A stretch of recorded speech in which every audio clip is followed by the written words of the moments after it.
प्रकार की योजनाएं दिलाओ। तो आज तकरीबन 8-9 साल हो गए। 8-9 साल से समाज के लोगों ने फिर जब ये काम करने लगे तो समाज किसी ने 200, किसी ने 1000-500 रुपया इनको देके एक मोटरसाइकिल दिलाई। तो अब ये रेल में और बस में बैठते नहीं, इनकी मोटरसाइकिलें, उसी पे इनका डेरा है, तंबू है और ओढ़ने का है, बिछाने का है, कपड़े हैं। और वहीं पे कहीं पे भी ये जाएंगे, कहीं तंबू लगा हुआ है, डेरा लगा हुआ है, मकान बना हुआ है, उसी के घर पे सोएंगे, वो जो खाना बनाएंगे खाएंगे। लेकिन अभी तक का ये 150 सांसदों से मिल चुके हैं। 200 सांसदों के पास में जाके मिल चुके हैं। और दिल्ली जब भी जाते हैं तो रामदास अठावले के यहाँ पे रुकते हैं। और टोंक में ये 4 बार आ चुके हैं। ऐसा हुआ कि राजस्थान के अंदर अपने मसेह समाज की बच्ची के साथ में किसी ने, दूसरे लोगों ने बलात्कार किया तो वो बच्ची को जयपुर में एडमिट किया। तो ये भाई साहब को पता पड़ा महाराष्ट्र में, तो ये आए। उधर हम भी गए थे जयपुर में देखने के लिए बच्ची को। तो ये फिर हमारे पास में वहाँ आए जयपुर में, फिर हमारी मुलाकात हो गई। तो 4-6 बार मतलब ये है कि अपने टोंक में आ चुके। और राजस्थान में ऐसा कोई गांव बाकी नहीं है कलंदर मस्जिद का कि यहाँ पे ये भाई साहब संजय कदम जी नहीं गए हो। राजस्थान में, हरियाणा में, दिल्ली में, महाराष्ट्र में इनका लक्ष्य ये है कि भारत के प्रत्येक गांव के अंदर में जाऊं और समाज का डेटा इकट्ठा करना, उनके फोटो उतारना और उनकी समस्याओं को सरकार के सामने रखना। अब पढ़े लिखे भी हैं, विदेश से भी पढ़ के आए, संविधान को भी समझते हैं। यूपी के अंदर एक जगह कोई अपने वालों के डेरे तंबू उखाड़ दिए थे सरकार ने, एक बच्ची की डेथ हो गई थी, उसकी लड़ाई लड़ी, उन लोगों को 1 बीघा जमीन दिलाई। तो अभी ये इनका काम है।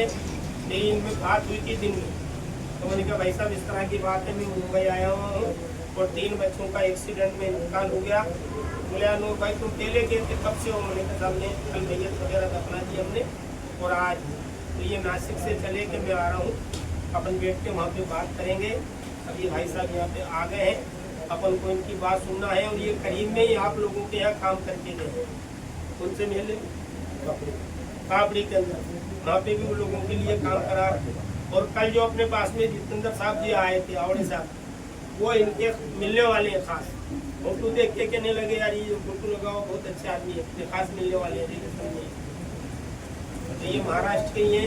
अब अपने को इनकी बात सुनना, मेरे को जिंदगी मौत पर लाख का मालिक क्या, और एक दिन सबको जाना, वो चीज़ तो आने वाली नहीं। लेकिन सरकार ने इससे परिवार के लिए कि जिसके बूढ़े बाप का अगर बच्चा चले जाए, उसका कमाने वाला चले जाए, तो वो परिवार रोड से भीख नहीं मांगे। सरकार ने क्या नियम किए, क्या हो सकता है ये बतलाएंगे।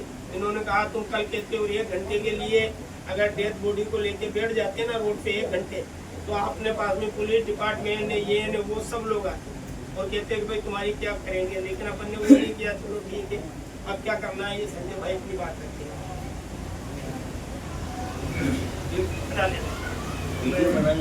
सबसे पहले अपने समाज नेता जो मेरे मार्गदर्शक भी है, ऐसे राजस्थान टोंक से आए हुए अपने नूर मोहम्मद अंकल, मैं कोई बड़ा इंसान नहीं हूँ, मैं एक सामान्य से बंदा हूँ जो अभी में से पढ़ लिख के आगे आया।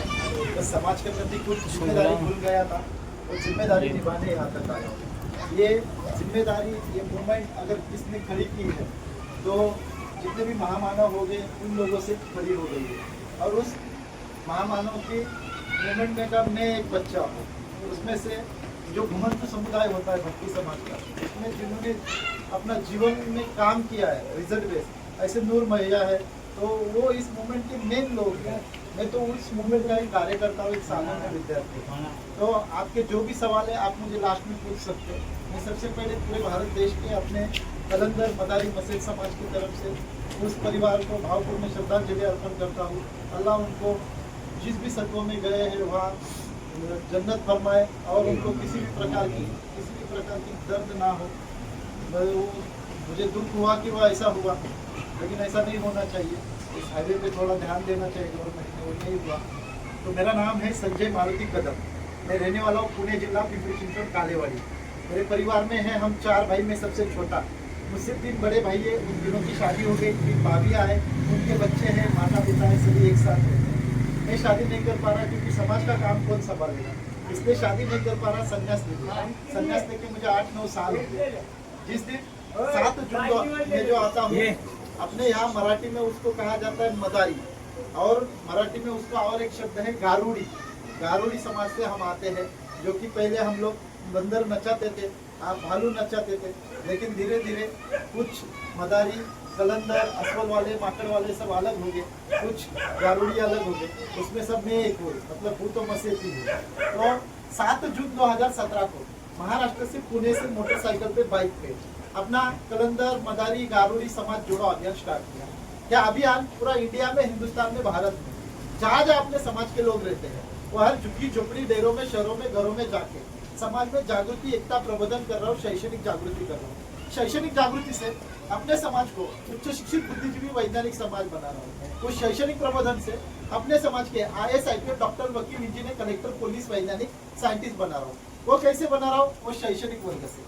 शैक्षणिक वर्ग मतलब क्या है कि अपने मसेतों के विकास के लिए बनाया हुआ फाउंडेशन है। अपने समाज का सभी प्रकार का विकास हम शैक्षणिक वर्ग से करते हैं। मतलब आप सांस लेने से लेकर मृत्यु तक आपको जो भी चाहिए वो सभी शैक्षणिक वर्ग से दिया जाता है। जैसे कि आपके जाति के दाखलों की समस्या, घरों की समस्या, व्यवसाय की समस्या, विकास की समस्या, सभी प्रकार का विकास शैक्षणिक वर्ग से करते हैं। अभी तक 218 जगह हमने मदरसे चालू किए, उस मदरसे में शैक्षणिक वर्ग चल रहा है। सबसे बढ़िया शैक्षणिक वर्ग अमरावती में बटनेरा में चल रहा है। वहाँ पे बहुत से अपने मस्जिद पढ़ लिख के आगे आ रहे हैं। तो अगले महीने से ईट डेरे में भी चालू करेंगे और उसमें से आपका विकास करने का नियोजन करेंगे। ये हो गया कलंदर समाज जोड़ो अभियान का पहला मुद्दा। अभी दूसरा मुद्दा ऐसा है कि अपन पेड़ लगाएंगे तो बीज के साथ लगाते, वो खड़ा होता है, फिर छांव देता है। वैसे अपने समाज के बीज कौन है? ये छोटे छोटे बच्चे, मेरे इतने बच्चे, ये सब बीज है। ये आने वाले सालों में आरक्षण के मुद्दे थे और शिक्षा के मुद्दे थे। या IAS, IPS कलेक्टर होंगे, या प्रशासकीय सेवा, या वैद्यकीय सेवा, या अंतर्राष्ट्रीय सेवा, या राजकीय सेवा, या बिजनेस सेवा, या कोई भी सेवा में जाएंगे। लेकिन उसी आरक्षण और शिक्षा का फायदा अभी 60-70 साल का उम्र का इंसान ले सकता है क्या? नहीं ले सकता, क्योंकि उनकी उम्र हो गई। फिर मैंने सोचा जैसे वो लोग पीछे रहे, वैसे वो आने वाली पीढ़ी ना पीछे रहे, इसलिए इनमें जागृति करके इनको आगे लेके जा रहा हूँ। ये हो गया दूसरा मुद्दा। अभी तीसरा मुद्दा इम्पोर्टेंट ऐसा है कि आप अहमदनगर में शिरडी को जाते हो, वहाँ पे राशिद तालुका, वहाँ पे तेरेवाड़ी गाँव है, वहाँ पे 2 एकड़ जमीन ली है। वहाँ पे मदारी समाज पीपल्स एजुकेशन सोसाइटी के तहत फ्री में कॉलेज बनाने का नियोजन कर रहे हैं। दिसंबर में उसका भूमि पूजन करना है। पूरे हिंदुस्तान के मस्जिदों को वहाँ बुला रहे हैं। आप सभी को बुलाया जाएगा, आप पूरे परिवार के साथ उपस्थित रहिए। उस स्कूल में आपके सारे बच्चे फ्री में पढ़ेंगे, वहीं पे रहेंगे, वहीं से अधिकारी होके आएंगे। ऐसी वो स्कूल खड़ा कर रहे हैं। वो स्कूल की एक ब्रांच विदर्भ में नागपुर के नजदीक यवतमाल करके एक जिला है, वहाँ पे भटकी समाज के एक महादेव अंकल है जो कि अपने मस्जिदों की बस्ती के पास रहते हैं। तो उन्होंने उनकी खेत की 1 एकड़ जमीन मुझे दान दी है, तो वहाँ भी स्कूल खड़ा करने का नियोजन कर रहे हैं। तो जिन जिन राज्यों में अपने लोग रहते हैं वहाँ स्कूल, कॉलेज, हॉस्पिटल खड़ा करने का नियोजन कर रहे हैं। ये हो गया तीसरा मुद्दा। अभी चौथा मुद्दा इम्पोर्टेंट ऐसा है आपके पास आने का कि अपन भारतीय नागरिक है क्या नहीं, इसके पुरावे नहीं है, क्योंकि आज भी अपने लोगों के पास जाति प्रमाण पत्र नहीं है। लेकिन अपन भारतीय नागरिक है, यहाँ के मूल निवासी है, यहाँ के मूल भारतीय, यहाँ के मूल मुस्लिम है, यहाँ पे मूल कलंदर है, यहाँ पे बहुत से महामानव क्रांतिकारियों के साथ अपने समाज ने काम किया। इतना बड़ा इतिहास है, लेकिन आज अपन किस में आ रहे? अतिशूद्र में आ रहे। तो भारत देश को स्वतंत्रता मिलकर 75 साल में 75 साल में अपना विकास होना चाहिए था, आज तक हुआ क्या? नहीं हुआ। तो ये कहीं तो गलत है, इसलिए समाज का स्वतंत्र अहवाल बना रहे, सर्वे कर रहे। ये सर्वे भी ऐसा कर रहे जैसे बाबा साहब अम्बेडकर जी ने 1930, 31, 32 में भारत की सूक्ष्म डॉक्यूमेंट्री गोलमेज परिषद में रखी थी, इसलिए आज अपने देश का अस्तित्व है। वैसे सूक्ष्म सर्वे कर रहा हूँ, मतलब मैं मरने के बाद हजारों साल तक समाज को किसी भी प्रकार की दिक्कत नहीं आनी चाहिए, ऐसे व्यवस्था की निर्मित कर रहा हूँ। उस सर्वे के प्रश्न निकाले, अपने समाज की सामाजिक, आर्थिक, राजकीय, शैक्षणिक सभी प्रकार की परिस्थिति, महिलाओं का प्रमाण, पुरुष का प्रमाण, प्राइवेट सेक्टर, गवर्नमेंट सेक्टर, सभी प्रकार का सूक्ष्म सर्वे कर रहा हूँ। अभी मेरा 22 राज्यों का भारत का दौरा हो गया। 22 राज्यों में अपने मदारी कलंदर पकड़े तो कितने हुए? 22 लाख हो गए। कितने? 22 लाख। 17.5 लाख तो मेरे को मदारी मिले। उसमें अभी तक तो मैंने कलंदरों को जोड़ा ही नहीं, क्योंकि कलंदर अलग अलग राज्यों में असवल वाला कह रहा है, किसी को गारोड़ी कह रहा है, या किसी को भालू वाला कह रहा है। जैसे कि अभी आप चेन्नई जाओगे वो खुद भालू वाला कह रहा है। तो ऐसे अलग अलग नाम दिए। अपने महाराष्ट्र में उसको असवल वाला कह रहे हैं, गारोड़ी कह रहे हैं, तो अलग अलग नाम दिए। तो एक टोटल पॉपुलेशन नूर भाई 30 लाख से ज्यादा पूरे हिंदुस्तान में है। तो ये 30 लाख अपने समाज का अहवाल दिसंबर में नूर भाई और अपने सभी डेरों के जो प्रमुख है, सभी प्रकार की संगठन है, उनके 100 लोगों को दिल्ली लेके जा रहा हूँ। दिल्ली में आदरणीय देश के मुखिया प्रधानमंत्री नरेंद्र मोदी जी, सामाजिक न्याय मंत्रालय और सभी राज्यों के मुख्यमंत्री इनको वॉइस ऑफ कलंदर कास्ट इन इंडिया का अहवाल दे रहे हैं। या अव्वल देने के बाद उनको कह रहे कि इंडिया में हमारा कलंदर मदारी समाज इतना रहता है, इनको इंडिया में कायदे के अनुसार और जनगणना के अनुसार इनको अन्न वस्त्र निवारा औषधोपचार शिक्षण रोजगार आरक्षण घर दार फैसिलिटी बजट में तरतूद स्वतंत्र मंत्रालय एट्रोसिटी जैसा संरक्षण कायदा राजकीय आरक्षण और जो भूमि ने उनको जमीन मिलनी चाहिए, इसलिए ये आह्वान रख रहे। तो अपने से अभी बीच में अपने कुछ लोग बोले कि संजय भैया आपने को एट्रोसिटी संरक्षण कायदे की क्या जरूरत है।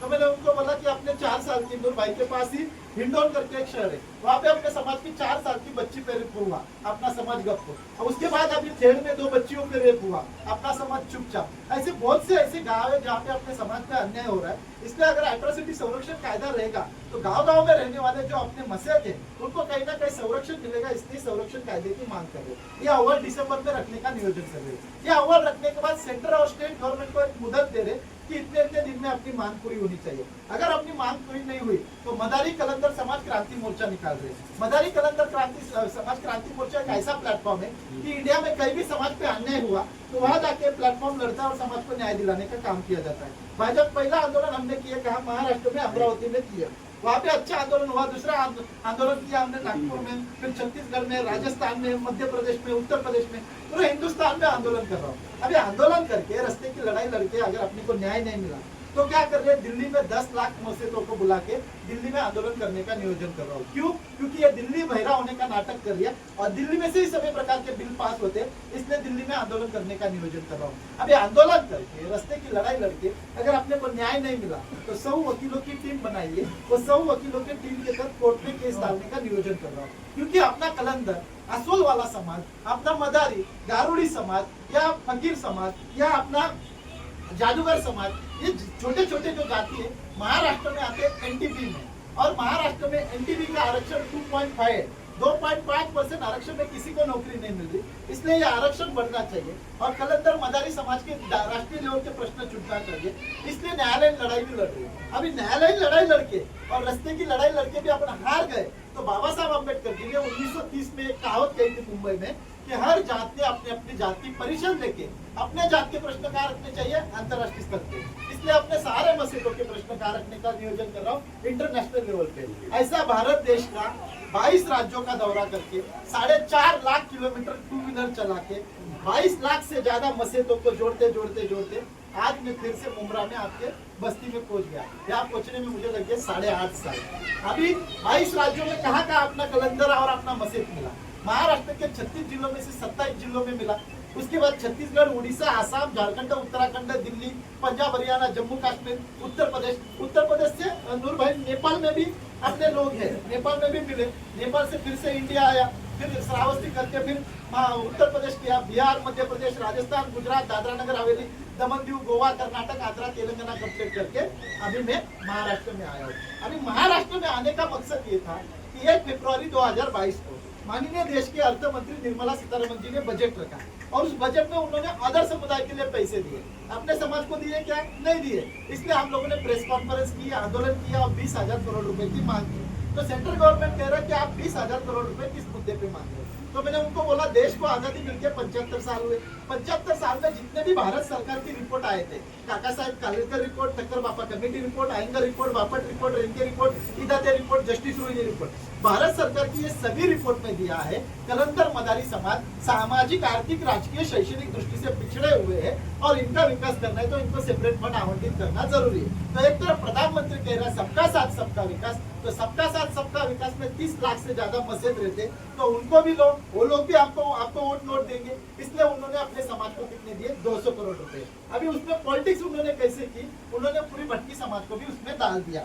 तो भटकी समाज को कैसे डाल दिया कि अलग अलग स्टेट में अपन अलग अलग कैटेगरी में, जैसे कि अपना असवल वाला समाज जो है महाराष्ट्र में एनटीपी में आता है, छत्तीसगढ़ में पिछड़ा वर्ग में आता है, मध्य प्रदेश में पिछड़ा वर्ग में आता है, गुजरात में चर्चा समाज में आता है, गोवा में ओबीसी में आता है, कर्नाटक में कैटेगरी 1 में आता है, तेलंगाना में बीसीए में आता है, आंध्र प्रदेश में बीसीए में आता है, राजस्थान में पिछड़ा वर्ग मतलब ओबीसी में आता है, पंजाब हरियाणा में डीएनटी में आता है। तो अलग अलग स्टेट में अलग अलग कैटेगरी में आता है। तो गली से लेके दिल्ली तक ये सभी को एक ही कैटेगरी में लाने का नियोजन कर रहा हूँ। उस कैटेगरी का नाम है डीएनटी कैटेगरी। अभी आप बोलते होंगे कि संजय भैया डीएनटी मतलब क्या है? तो डीएनटी का पूरा फुल फॉर्म है डी नोटिफाइड ट्राइब्स, मतलब मराठी में अपने उसके कहा जाता है विमुक्त जाति भटकिया जमाती समाज के लिए स्वतंत्र कैटेगरी। हिंदी में उसको कहा जाता है घुमंतु घुमक्कड़ अर्ध घुमंतु खाना बदल समाज के लिए स्वतंत्र कैटेगरी। कन्नड़ा में उसको कहा जाता है आले आले मारी जनांग समाज के लिए स्वतंत्र कैटेगरी। गुजराती में उसको कहा जाता है विमुक्त विचरती जाति जनजाति समाज के लिए स्वतंत्र कैटेगरी। तेलुगु में उसको कहा जाता है विमुक्त संचरा अर्ध संचरा जाति समाज के लिए स्वतंत्र कैटेगरी। इसलिए नेशनल लेवल पे स्वतंत्र कैटेगरी हो और उस कैटेगरी में अपने समाज को डाले, इसलिए सेंट्रल लेवल पे उन्होंने 200 करोड़ रुपए दिए। उस 200 करोड़ रुपए में अर्थ मंत्र खात्यालय ने वो 200 करोड़ रुपए किसको भेजे? केंद्रीय सामाजिक न्याय अधिकारिता मंत्रालय को। केंद्रीय सामाजिक न्याय अधिकारिता मंत्रालय के जो मंत्री है वो रामदास आठवले है, उसके बाद वीरेंद्र कुमार है। तो ये लोगों ने मीटिंग ली, उन्होंने बोला बता इसमें क्या करना है। मैंने उनको बोला इसको ऐसी कोई योजना लाइए जो हमारे लोगों को फ्री में मिले। तो फिर उन्होंने लाया सीड्स योजना। वो सीड्स योजना के तहत अपने कलंदर समाज को फ्री में घर, फ्री में रोजगार, फ्री में बीमा, फ्री में एजुकेशन और लोन मिलता है। लेकिन बड़ी दुख की बात है, ये सब लेने के लिए हमें क्या लगता है? जाति का दाखला। हमारे पास जाति का दाखला ही नहीं है तो फिर ये आए हुए पैसे, ये आए हुए योजना, ये बनाई हुई पॉलिसी तो निकल जाएगी। तो इसलिए फिर मैंने दिल्ली में 200 खासदार और 12 केंद्रीय मंत्री को मीटिंग दी। 200 खासदारों के पत्र लिए, जिसमें जितेंद्र आव्हाड साहब का भी पत्र जोड़ा हुआ है। तो वो खासदार नहीं थे, वो आमदार थे, लेकिन उन्होंने किसको बोला? सुप्रिया सुळे, शरद पवार साहब और अहमदनगर के, अहिल्यानगर के वो क्या उसका नाम, नीलेश दत्त, उनको बोला। तो फिर उन्होंने सबने पत्र दिए। वो सब 200 खासदारों के पत्र लेके माननीय देश के प्रधानमंत्री नरेंद्र मोदी को दिए। वो पीएमओ ने मुझे बोला कि आप अमित शाह जी के पास जाइए। नूर भाई, मैं अमित शाह जी के पास गया और उनको बोला कि सर सेंटर से लेके स्टेट तक 218 योजना है और उसमें ये कलंदर, मदारी, भटकी समाज का निकष बैठता है, लेकिन हम लोगों के पास जाति प्रमाण पत्र नहीं, तो ये योजना लेंगे कैसे? तो वो बोले कौन सी योजना? तो मैं बोला 218 योजना है। 8 प्रकार घर अपने महाराष्ट्र के कलंदर समाज को मिलता है। वो कैसे?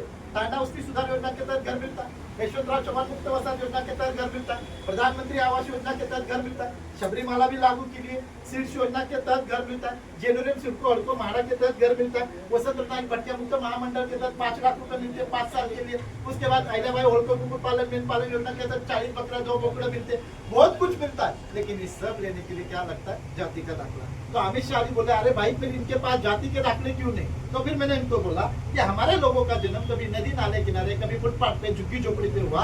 हम लोगों के जन्म के पुरावे नहीं तो जन्म दाखला नहीं, और जन्म दाखला नहीं तो जाति का दाखला, आरक्षण योजना, नौकरी नहीं मिलती। इसलिए हमारे लोग पहले सांप भालू नेवले दिखा के खेलते थे, तो आप लोगों ने वन्य प्राणी कायदा लाया, वो हमारा छीन लिया गया। फिर उसके बाद हमने हमारा रोजगार तो छीना, फिर हमारे लोग फिर सिग्नल पे भीख मांगने लगे। फिर महाराष्ट्र सरकार ने एक कायदा लाया, भीख देने वाला और भीख लेने वाला, उसको कार्रवाई होगी, वो भी आप लोगों ने छीन लिया। अभी हम लोगों के पास कुछ भी नहीं है। तो फिर अमित शाह साहब ने सेंट्रल गवर्नमेंट ने एक पत्र अपने महाराष्ट्र राज्य के मुख्यमंत्री को भेजा और उस पत्र में ऐसा लिखा कि जितना भी अपना समाज महाराष्ट्र में रहता है उनका सर्वे करके वो डाटा सेंट्रल गवर्नमेंट को भेजे। उसका जो भी खर्चा होगा 50 crore 100 crore central government state government को देगा। लेकिन माननीय मुख्यमंत्री अपना सर्वे नहीं कर रहे थे, इसलिए फिर सांगली में पूरे मदारी अपने जो है ना सांप वाले मदारी, हम सब लोग इकट्ठा है, वहाँ आंदोलन किए। वहाँ उनको सबको जाति का दाखला देने के बाद सब महाराष्ट्र के अपने मदारी जो सातारा में, कराड़ में अपने असवल वाले, पुणे में है, सब लोग उठे, बोले संजय भाई महाराष्ट्र में जाति के दाखलों की समस्या बड़ी दर्दनाक है। फिर मैंने क्या किया, 1 लाख फाइल सबके जमा किए और 6 दिन के लिए अनशन पे बैठा। उसमें जल त्याग, अन्न त्याग किया। 6 दिन बाद मुख्यमंत्री ने अपनी मांग पूरी की। अभी अपने को जाति का दाखला निकालने के लिए 1961 के पुरावे की जरूरत नहीं है। अभी 2005 के जीआर के तहत आपको गृह चौकीशी और गृह बैठ करके आपको फ्री में जाति का दाखला दिया जाता है। उसके लिए 1961 के प्रूफ की जरूरत नहीं है। उसके बाद अभी मैं 2 महीने महाराष्ट्र में था, जैसे कि अभी सांगली, कोल्हापुर, पुणे सबको जाति का दाखला दिया। तो मैं अभी नासिक में विभागीय आयुक्त कार्यालय में था, तो नासिक डिवीजन के सबको जाति का दाखला देना था। मेरे को पता नहीं था कि मुंब्रा में अपने कलंदर समाज रहते, मैं तो यहाँ में पहले जाति का दाखला देके गया होता। तो अभी आपको जाति का दाखले के लिए 61 का प्रूफ नहीं है। 28 अगस्त को एक जीआर पास किया महाराष्ट्र सरकार ने कि वो जीआर में लिखा हुआ है कि आपके पास